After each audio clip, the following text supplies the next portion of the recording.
নমস্কাৰ সকলোকে স্বাগতম জনাইছো আমাৰ নতুন এটা ভিডিঅ'লৈ। এই মুহূৰ্তত আপোনালোক সকলোৰে বাবে লৈ অহা হৈছে শিক্ষা খণ্ডৰ এটা গুৰুত্বপূৰ্ণ খবৰ। এইখিনিতে এটা অনুৰোধ, বৰ্তমানলৈকে যদিহে আমাৰ চেনেলটো ছাবস্ক্ৰাইব কৰা নাই তেনেহ'লে অনুগ্ৰহ কৰি চেনেলটো ছাবস্ক্ৰাইব কৰি কাষতে থকা বেল আইকনটো প্ৰেছ কৰি অল কৰি ৰাখিবলৈ নাপাহৰিব। আহক আজিৰ ভিডিঅ'টো আৰম্ভ কৰোঁ। শিক্ষা খণ্ডত নতুন ৰাষ্ট্ৰীয় শিক্ষানীতি সমগ্ৰ শিক্ষা অভিযানে মুকলি কৰিলে সৰল এপ।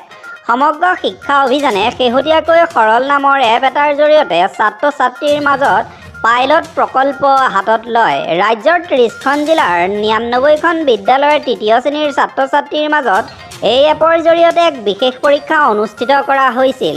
অসমীয়া, ইংৰাজী, পৰিৱেশ বিজ্ঞান, গণিত বিষয়ক লৈ আয়োজিত টেষ্টৰ প্ৰশ্নোত্তৰসমূহক শিক্ষকে OMR হিচাপে প্ৰস্তুত কৰে।